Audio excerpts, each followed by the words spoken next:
एक बार की बात है, विजयपुर नाम के गांव में बड़ी बहन संध्या अपनी छोटी बहन किरण के साथ रहती है। एक दिन सुबह किरण उसे बुलाकर कहने लगती है, सुन छोटी, घर में पानी खत्म हो गया है, तो आज तू ही पनगट से पानी ले आना, तब तक मैं घर के सारे काम निपटा लूंगी।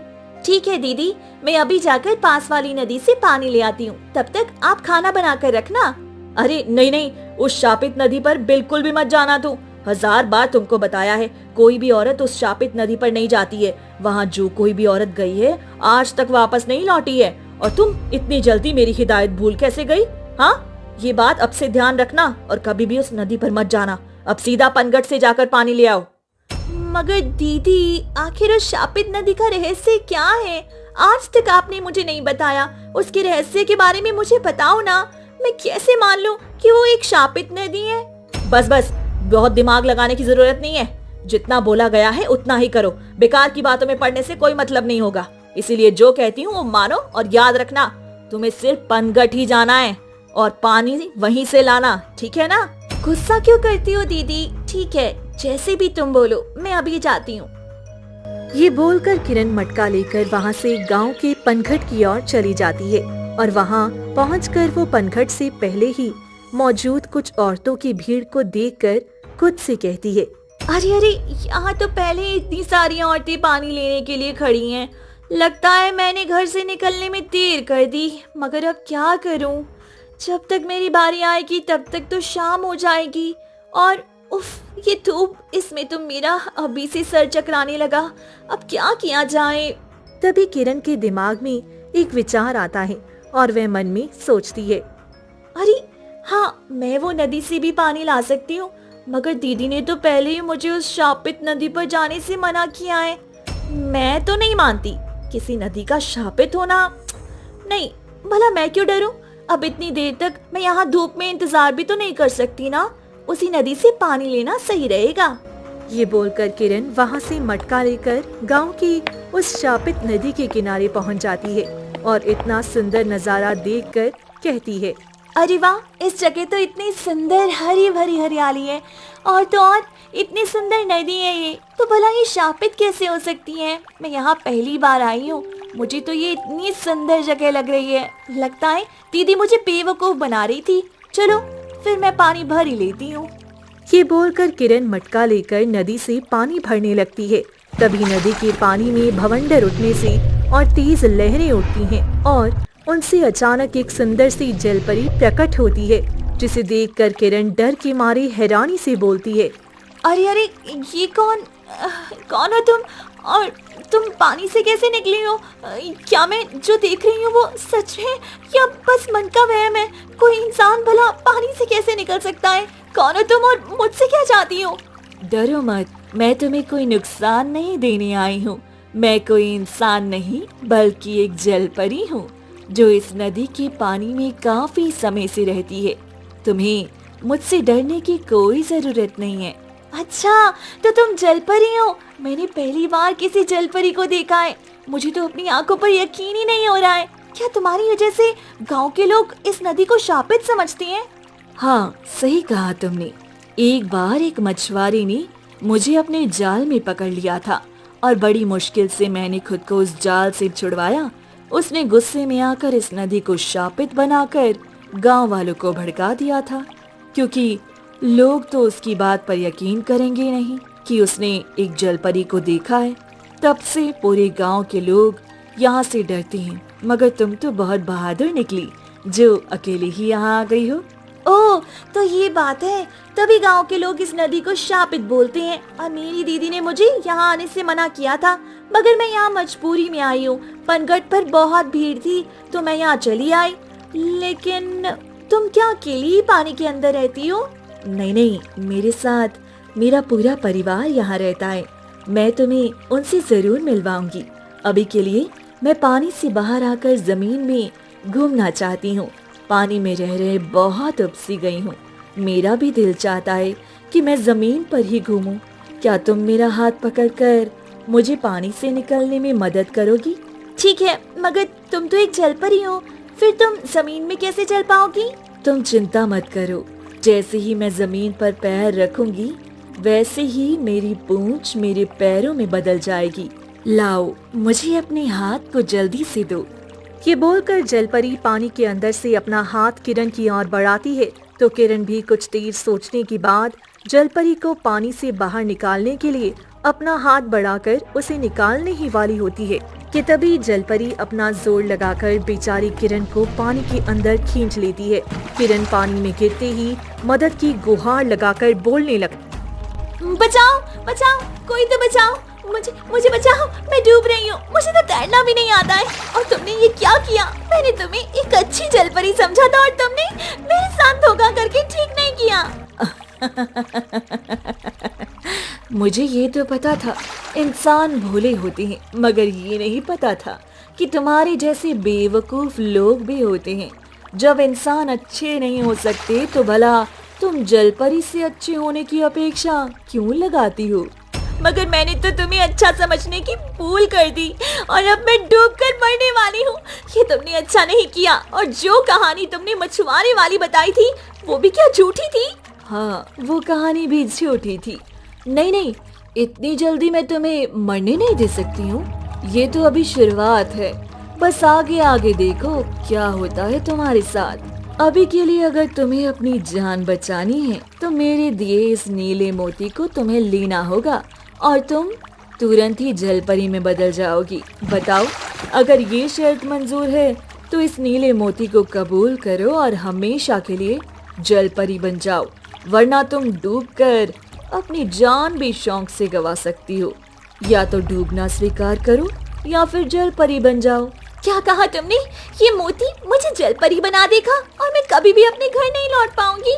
हे भगवान, तू ये कैसी परीक्षा ले रहा है? अपनी जान गंवाने से बेहतर है मैं जलपरी ही बन जाऊं। कम से कम दीदी से मिलने की कोई तो आस रहेगी। ठीक है, लाओ, मुझे दे दो ये मोती। जलपरी ये सुनते ही अपने पास से चमकते नीले मोती को किरण को दे देती है। जैसे ही किरण वो मोती अपने हाथ में लेती है वैसे ही एक रोशनी होती है और किरण के पैर जलपरी की तरह पूंछ में बदल जाती हैं और डूबती किरण तुरंत ही जलपरी की तरह पानी में स्थिर हो जाती है और ये देखकर हैरानी से बोलती है, अरे अब मैं जरा भी डूब नहीं रही हूँ। मगर ये तुमने क्या किया? तुमने मुझे हमेशा के लिए जलपरी बना दिया। अब मैं अपने घर कैसे जाऊंगी भला? मेरी दीदी बहुत परेशान होंगी मेरे लिए। तुम्हारे पास कोई रास्ता तो है नहीं। अगर तुम ये मोती लेकर जलपरी नहीं बनती तो पानी में डूबकर मर जाती। अब तुम अपनी इंसानी दुनिया को हमेशा के लिए भूल जाओ और मेरे साथ मेरी जलपरियों की दुनिया में चलो। अब से वही तुम्हारा घर होगा। किरण ये सुनकर मन में सोचने लगती है और यही रास्ता देखकर वो मानकर जलपरी के साथ चलने के लिए राजी हो जाती है और जलपरी किरण के साथ उसे अपनी पानी के अंदर की दुनिया में ले जाती है और जलपरी और किरण पानी के काफी अंदर तैरते हुए जाते हैं। तभी एक महल दिखाई पड़ता है। जलपरी उस महल में जाती है और किरण भी उसके पीछे पीछे जाती है और जलपरी जल राज्य महल के दरबार में रानी जलपरी से मिलाने ले जाती है। वहाँ पहुंचकर जलपरी रानी से कहती है, रानी जी, ये देखिए मैं आपके आदेश पर एक और इंसान को हमारी दुनिया में ले आई। अब जल्दी ही हमारी दुनिया में रौनक आ जाएगी। बहुत बहुत अच्छा किया तुमने। तुम हमेशा मेरी उम्मीदों पर खड़ी उतरती हो। तो ये है वो नई इंसानी जलपरी। तो बताओ क्या नाम है तुम्हारा और तुम्हें हमारी दुनिया कैसी लगी? अब से तुम्हें यही रहना होगा।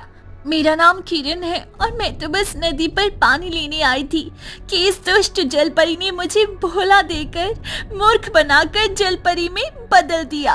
मेरे साथ धोखा और अन्याय हुआ है। रानी जी, आप मुझे वापस मुक्त कर सकती हैं। कृपया मुझे वापस जाने दी। मेरे घर पर मेरी दीदी मेरा इंतजार कर रही होंगी। लगता है किरण तुम अभी भी वहम में हो। यहाँ जो कुछ भी होता है मेरी ही मर्जी से होता है। और आस पास देखो अपने, क्या तुम्हें ये जो जलपरी दिखाई दे रही हैं, ये भी तुम्हारी तरह पहले इंसान ही थे। अब यही उनका घर है। ये लोग चाहकर भी वापस अपने घर नहीं जा सकते। तुम भी इंसान बनकर नहीं, जलपरी बनकर रहोगी। सच्चाई को स्वीकार कर लो। अच्छा, तो ये नदी सच में श्रापित है? तभी इतनी औरतें इतने सालों में गायब होकर कभी भी वापस नहीं लौटी। मेरी दीदी सच बोल रही थी, मगर आप लोग इतने सारे इंसानों को क्यों जलपरी बना के रखे हैं? क्योंकि ये रानी जी का आदेश है और वो जो बोलेंगी वही यहाँ होता है।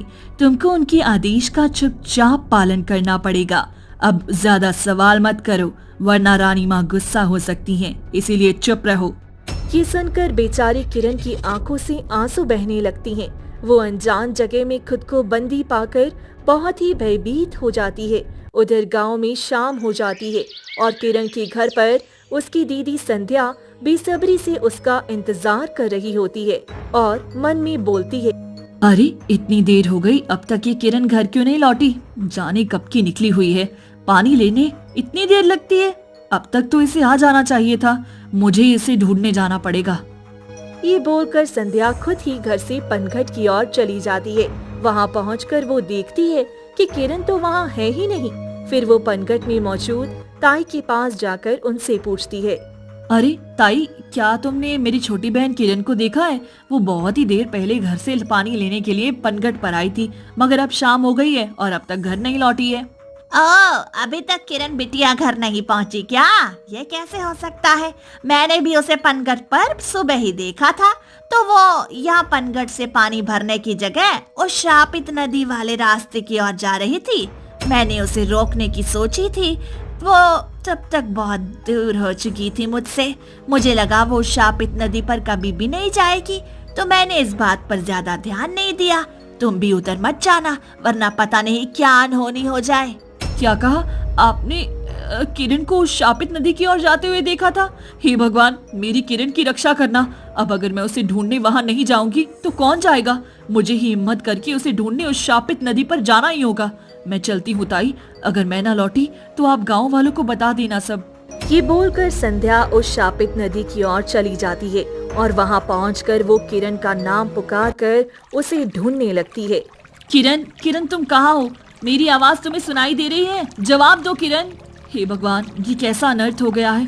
अब मैं कहाँ ढूंढूं अपनी बहन को? ये बोलकर संध्या भी थक कर नदी किनारे बैठ जाती है और रोने लगती है। तभी पानी के अंदर से किरण, जो अब जलपरी बन चुकी थी, वो किनारे बैठी दीदी को देखकर रोने लगती है और बोलती है, दीदी, मैं यहाँ पानी की दुनिया में कैद हूँ। कृपया ध्यान से देखो, मैं आपको जरूर दिखाई दूंगी। इधर पानी के अंदर देखो दीदी, मैं इस पानी के बाहर क्यों नहीं आ पा रही हूँ। ये बोलकर किरण पानी के अंदर से हाथ का जोर लगाकर खुद को बाहर निकालने का प्रयास करती है, मगर एक जादुई कवच की वजह से वो बाहर नहीं निकल पा रही होती। तभी किनारे पर बैठी संध्या सिर उठाकर आस पास देखने लगती है और पानी के अंदर किरण की लाख कोशिश करने के बाद भी वो बाहर नहीं निकल पाती है। तो किरण के पास वही जलपरी आकर कहती है, लाख कोशिश कर लो तुम, मगर तुम 3 दिनों तक बाहर नहीं निकल पाओगी। ये जल राज्य का जादुई कवच तुम जैसी नई जलपरी को बाहर नहीं जाने देगा, तो प्रयास करना बेकार है। नई जलपरी 3 दिनों तक बाहर नहीं जा सकती, ये रानी जलपरी का नियम है। ये सुनकर किरण बहुत हताश होकर रोने लगती है और किनारे बैठी संध्या को कुछ एहसास प्रतीत होता है और वो मन में कहती है, मुझे ऐसा क्यों लग रहा है कि मेरी बहन यहीं कहीं आसपास है। ये अजीब सा मुझे क्यों लग रहा है। हो ना हो जरूर इस शापित नदी ने मेरी बहन को निगल लिया होगा। अब इस मुसीबत का हल केवल साधु बाबा ही दे सकते हैं। ये बोलकर संध्या वहाँ से उठकर जंगल की ओर चली जाती है, जहाँ पहुंचकर वो साधु बाबा को ढूंढने लगती है और कुछ देर बाद वो उसे ध्यान में बैठे दिखाई देती हैं। तो संध्या तेजी से उनके पास जाकर कहने लगती है, साधु बाबा जी, मेरी मदद करिए। मेरी बहन किरण शापित नदी की ओर चली गई थी, तब से वो वापस नहीं लौटी है। मुझे डर है कि कहीं बाकी लोगों की तरह उस नदी ने उसे निगल तो नहीं लिया होगा।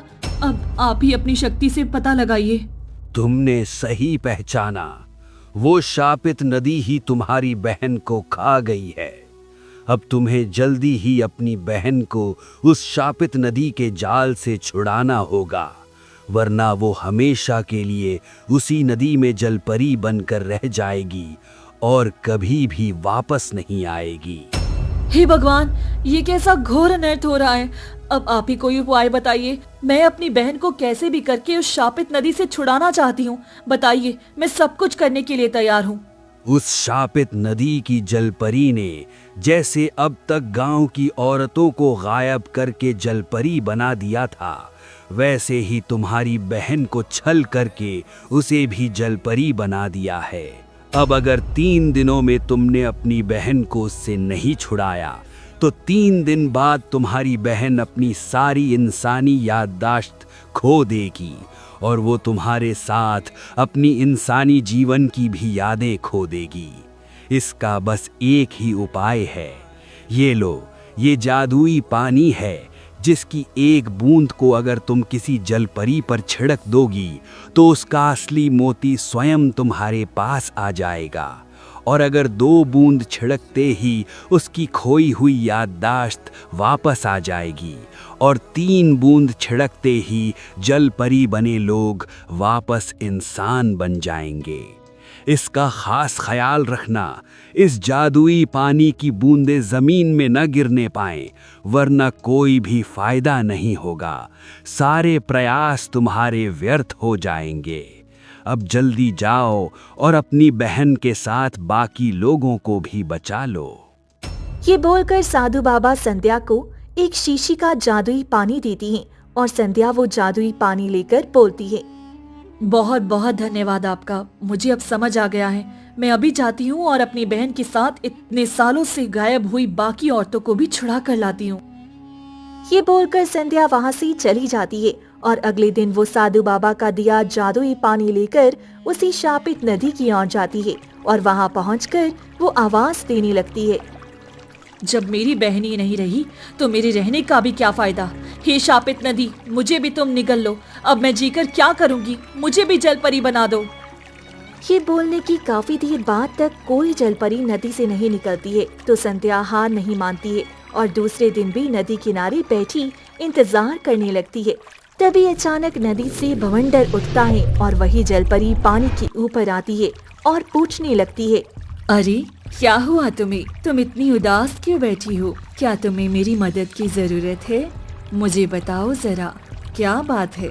मेरी बहन किरण घर से गायब हो गई है और इतने दिनों से वो घर में वापस नहीं लौटी है और अब तो मुझे उसके जिंदा रहने की कोई उम्मीद नहीं लग रही है। अब जब वो नहीं रही तो भला मैं जीवित रहकर क्या करूंगी? मैं भी इस नदी में डूबकर मर जाना चाहती हूँ।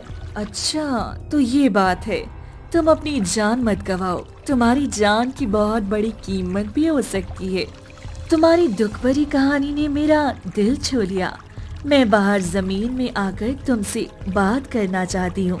क्या तुम जरा हाथ दोगी मुझे बाहर निकलने में मदद करने के लिए? ये सुनकर संध्या के मन में खुशी की लहर दौड़ जाती है और वो सोचने लगती है, लगता है ये वही दुष्ट जलपरी है जो मुझे भी अपने जाल में फंसाना चाहती है और बाबा जी के कहे अनुसार ये मेरा पहला और आखिरी मौका होगा इस जलपरी पर वो जादुई पानी की बूंद छिड़कने का। इसलिए मुझे बहुत ही सावधानी बरतनी होगी।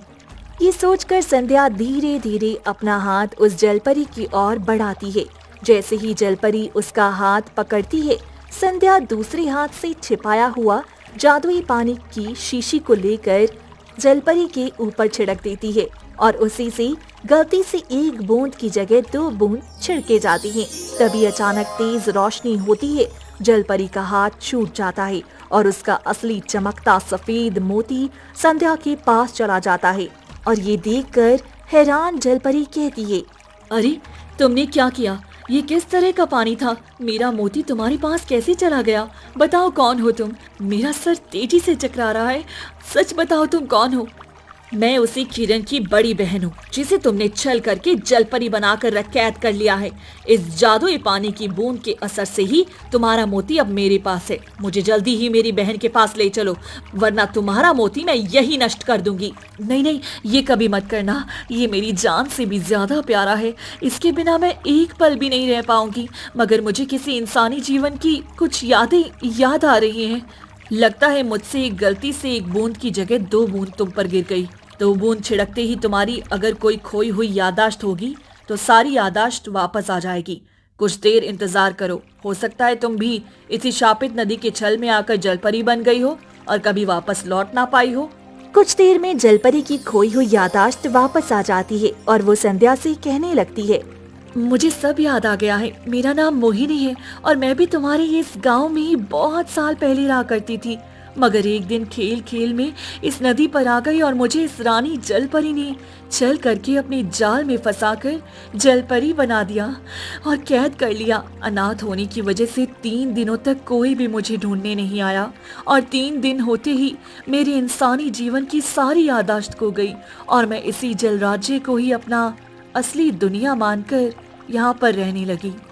मुझे पता था तुम भी बाकियों की तरह इस छलावे में जी रही हो। अब तुम्हारी खोई हुई याददाश्त वापस आ गई है तो जल्दी से मुझे मेरी बहन के पास ले चलो और बहन के साथ बाकी फंसे हुए लोगों को भी बचाने में मदद करो। मुझे माफ कर दो, मैंने ही तुम्हारी बहन को धोखा देकर इस दुनिया में फंसा दिया। अब मैं तुम्हारी पूरी मदद करूंगी उसे बचाने में। चलो फिर ये खास तरह का नीला मोती तुम ले लो। इसके इंसान के पास होने से वो कुछ समय के लिए जलपरी बनकर जल राज्य में घूम सकता है और बस 3 दिन ही होंगे तुम्हारे पास यहाँ से निकलने के लिए, वरना तुम हमेशा के लिए याददाश्त खोकर जलपरी बनकर कैद हो जाओगी। ये बोलकर मोहिनी जलपरी संध्या को वो खास नीला मोती देती है जिसे लेकर संध्या पानी में जाती है और उसके पैर तुरंत ही जलपरी की पूंछ की तरह हो जाती हैं और मोहिनी उसे लेकर पानी के अंदर मौजूद जल महल ले जाती है और कहने लगती है, सुनो, तुम्हें बस रानी के शयन कक्ष में जाकर उनका खास बड़ा सा सफेद मोती चुराना है। अगर ये कर लिया तो रानी तुम्हारी सारी बातें मानेगी और अगर तुम पकड़ी गई तो हमेशा के लिए तुम जलपरी बन जाओगी। ठीक है, मैं वैसा ही करूंगी। मुझे उनके शयन कक्ष तक ले जाओ। ये सुनकर जलपरी उसे रानी के शयन कक्ष के बाहर ले जाती है और वहाँ इशारा करके कहती है, ये देखो वो रहा रानी का मोती, जाओ जल्दी से वो चुरा लो। तब तक मैं बाहर खड़ी होकर रखवाली करती हूँ। ये सुनकर संध्या रानी जलपरी के शयन कक्ष के अंदर चली जाती है और सफेद रंग के शेल के संदूक को खोल कर देखती है। उसमें बड़ा सा सफेद मोती होता है जिसे देखते ही संध्या वो मोती उठा लेती है और शयन कक्ष से बाहर आकर वहाँ पहले से खड़ी जलपरी से बोलती है, ये देखो मैंने मोती ले लिया है। अब मुझे जल्दी से रानी के सामने ले चलो, अब और इंतजार नहीं होता है। ठीक है, मैं तुम्हें रानी जलपरी के पास ले चलती हूँ। ये बोलकर जलपरी संध्या को लेकर रानी जलपरी के दरबार में ले जाती है जहाँ रानी के साथ किरण भी होती है और उसे देखते ही संध्या रानी से बोलती है, तो तुम ही इस शापित नदी की रानी। अब तुम्हारी इस छल का अंत निकट है। ये देखो मेरे पास तुम्हारा मोती है। अब तुम्हें मेरी बहन के साथ बाकी कैद इंसानों को भी छोड़ना होगा, वरना मैं ये मोती नष्ट कर दूंगी। फिर ना तो तुम रहोगी और ना ही तुम्हारा ये छल का राज्य। नहीं, ऐसा कभी नहीं हो सकता। तुम जो भी बोलोगी मैं वो करूंगी, मगर मेरे मोती को कुछ भी मत करना, वो नष्ट हो जाएगा तो मैं मर जाऊंगी। मैं अभी तुम्हारी बहन को छोड़ती हूँ, ले जाओ अपनी बहन को। दीदी, मैं इतने दिनों से आपका ही इंतजार कर रही थी। भगवान का शुक्र है आप मुझे बचाने के लिए आ गई। हाँ मेरी बहन, मैं तेरे बिना नहीं रह सकती। और रानी, मैं अपनी बहन के साथ सारी इंसान बनी जल परियों को ले जाने आई हूँ। जल्दी से उन्हें मुक्त करो, वरना अच्छा नहीं होगा। और वादा करो आज के बाद तुम किसी भी इंसान को छल करके उसे जल परी बनाकर कैद नहीं करोगी, वरना अगर ये किया तो मैं किसी भी समय आकर इस जादुई पानी से तुम्हारी जान ले लूंगी। ठीक है, जैसा तुम बोलो, मगर मुझे और मेरे मोती को कुछ मत करना। मैं तुमसे वादा करती हूँ आज के बाद किसी इंसान को कैद नहीं करूंगी।